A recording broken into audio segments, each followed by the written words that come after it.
Good morning and welcome to the new episode of Dr. Lamba's Awakening.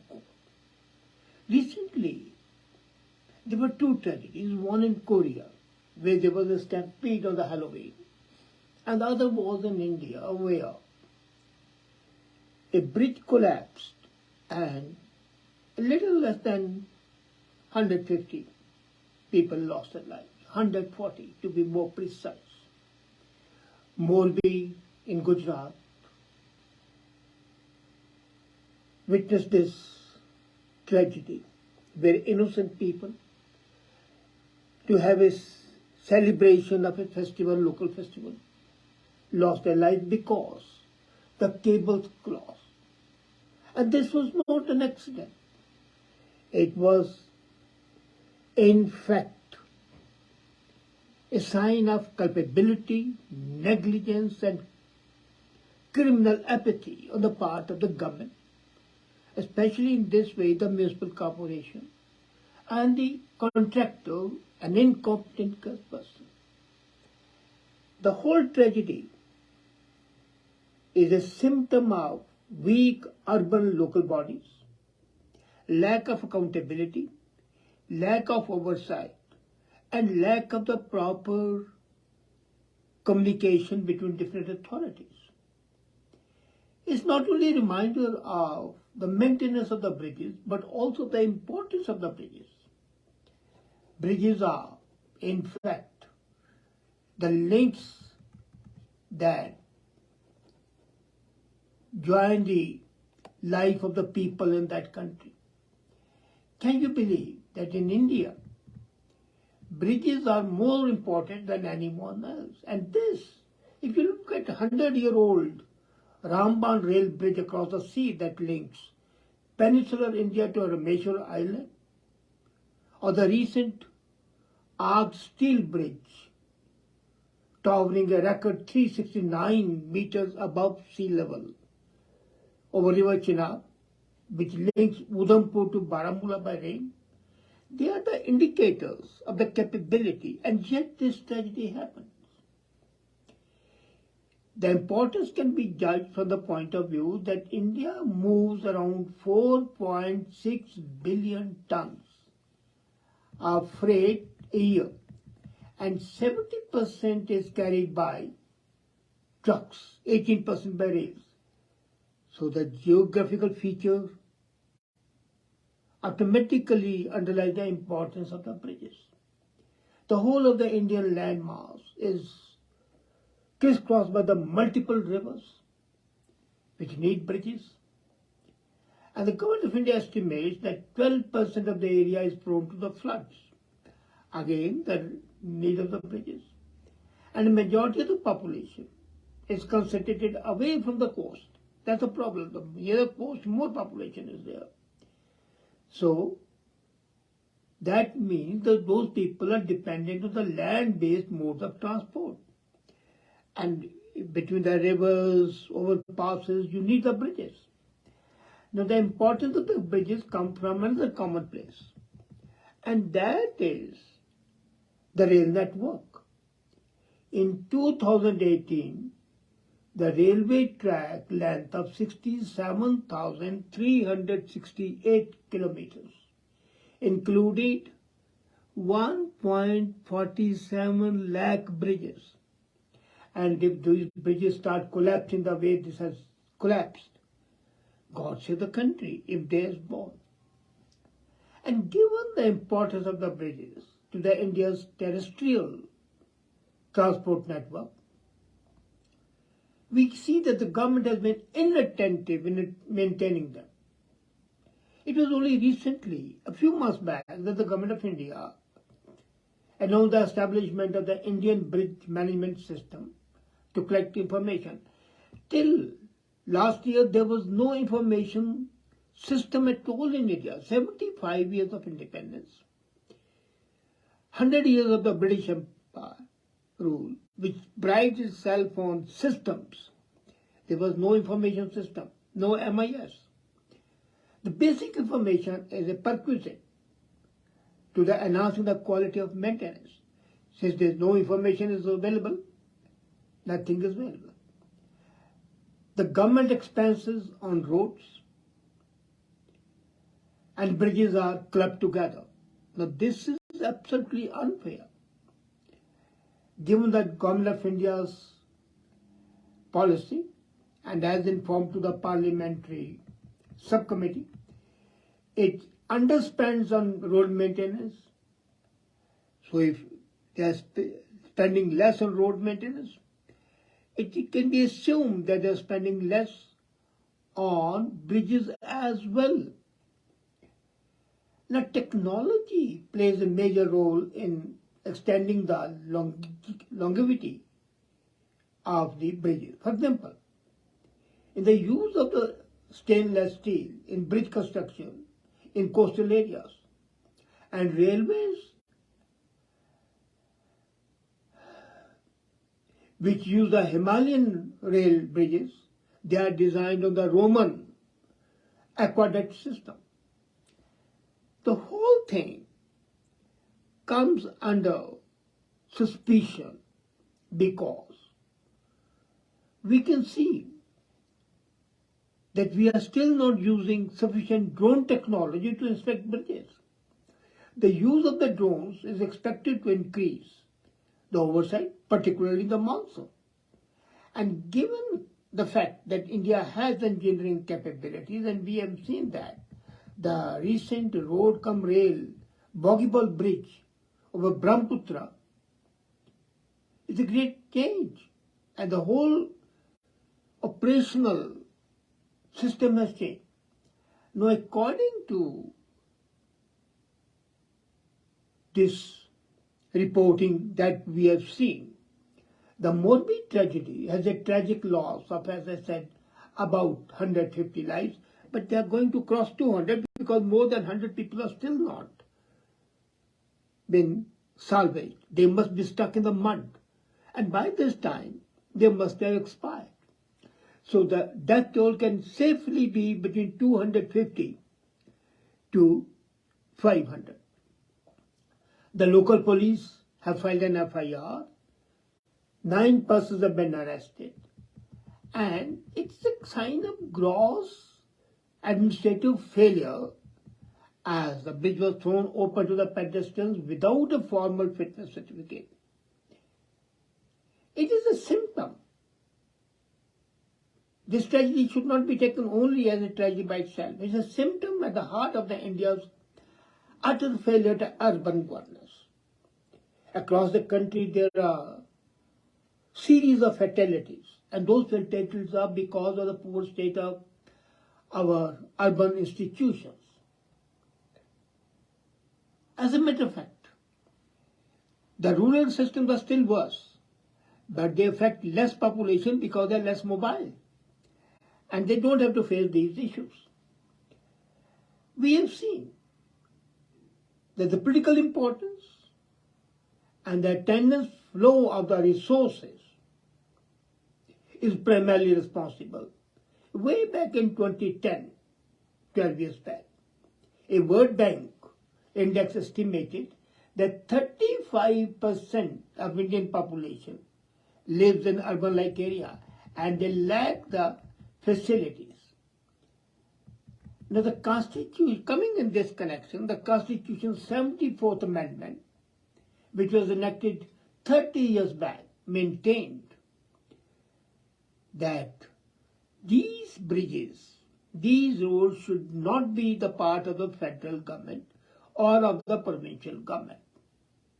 They should be transferred to the urban planning from the provinces to the elected urban local bodies. It hasn't quite worked that way. The politicians at the state level don't want to forego their hold, the stranglehold, because that gives them influence. Bengaluru metropolitan area, for example, I'm giving you an example, the municipal corporation, they share responsibility with the state government agencies, headed by the bureaucrats, and those bureaucrats report to the state politicians. So there is a conflict of interest. What we need is multiple chains of command have to be removed. because that results in lack of accountability and increase in corruption. That's the main reason. Now in this case, there was no fitness certificate. The reports are that the contractor in fact is the watchmaker. Now can you imagine a watchmaker being given a contract and that without a tender? There was no tender issue. He got a contract and he subcontracted it to some construction small firm. And what they did not change the cables. They just plastered the bridge, increasing the height of the bridge and increasing the burden of the cables, and just painted. Nobody from the local body went and inspected it. Must be waiting that they'll report. And then they were told not to open the bridge, and they opened the bridge without getting the clearance.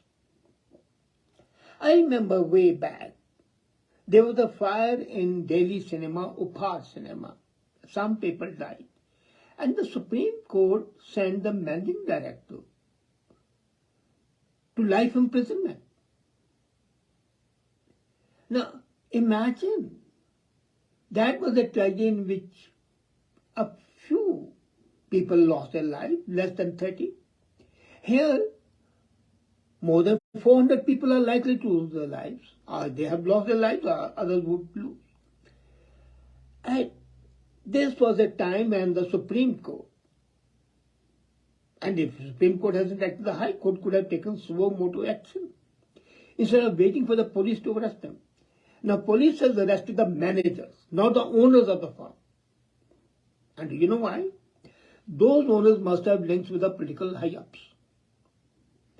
They got a contract without a tender when they were not qualified. There was no overseeing. There was no auditing. And the whole thing was done. Now, India's urban economies, the growth centers, they are generating huge revenues. They are giving revenue at the municipal level, at the state level, and unfortunately, the municipal revenues are not increasing because of the state interference.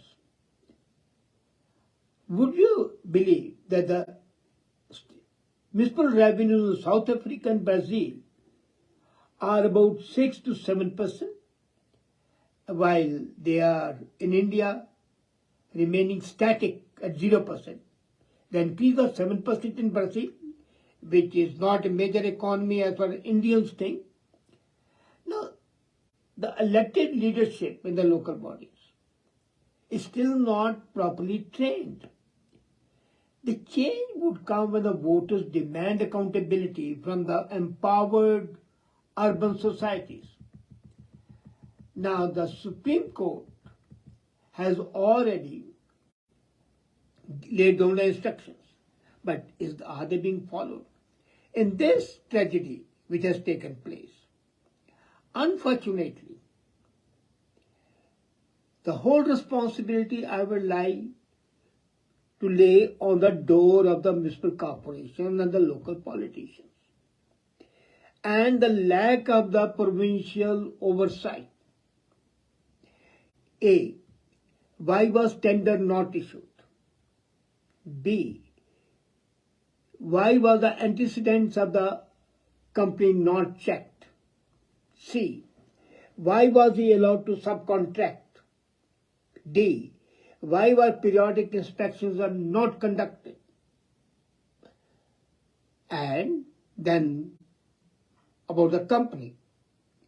If it was just a watchmaking unit, watch repairer to be more precise, why was it given? And what led it to believe that it could do the job, and why did it subcontract? Next, why did it open the bridge without any reason and without any fitness certificate, without any inspection? These are questions that trouble us. But are they the only ones? No. The biggest problem is no accountability. A fire took place, a couple of people were jailed, and the life went on normal. Now, couple of hundred people, maybe 300, 400 people would have died, and life goes on normal. Where is accountability? Who is responsible? Does arresting about 9 people, prosecuting them for about 7 years and punishing some of them for negligence meet the ends of justice? There was one family was reading, 6 members, all the 6 died, including one youngster of 8 months age. Can that tragedy be compensated? And this criminal negligence and the criminal lack of accountability are the main reasons. The Indian voter needs to ensure that these politicians, these bureaucrats who play ducks and tricks with their lives are held accountable. It's not only those managers to be arrested. It should be the president of the municipal corporation. It should be the chief engineer of the corporation. It should be the audit and accounts person of the person. It should be the head of the committee which awarded the contract, and the owners of the watch unit. All of them should be prosecuted for criminal negligence and murder. In fact, they are terrorists in disguise. Terrorists in the sense that they have terrorized the people for their nefarious ends. And until and unless the concept of accountability is established, things would never be normal. We have got to ensure, and that goes without saying, whatever we might say, that every job entails supervision, and there should be checks and balances. This tragedy clearly shows that there was zero check, zero balance. There were no cross-checks ever at all. The very fact that no tender was issued, the very fact there was no competition, the very fact that the company was doing whatever it was doing without any supervision and without any oversight shows one thing: A, gross misconduct, negligence, criminal negligence; B, lack of procedures and lack of proper auditing. And this is not the first time this company got the contract. They also got, this was the second contract they got. That means in between couple of years that the second contract was given, there was no audit done. And what were those audit organizations doing? They are supposed to point out the lacuna, but they did not. So all this creates an atmosphere of uncertainty and in fact an atmosphere of fear. That tragedy should not be taken in isolation. It is a symptom of the body politics disease. And India is a diseased society as it is. Whatever you might say, Azadi Ka, Amrit Mahotsav, Mahakal, whatever. But the fact remains that the human life has no value in India. The fact remains that the politicians and the bureaucrats take human values at zero level, as roughage, as useless appendage to the society. And sooner that changes, the better it would be. Would it happen? Depends on you, the voter, the people. If you can bring out a change, you can hope that your children would lead a better life. There will be some sanctity to the life. Otherwise, you are just the dregs of society. Hears the wood, draws the water, not even fit to be called human beings. Think about it. Thank you.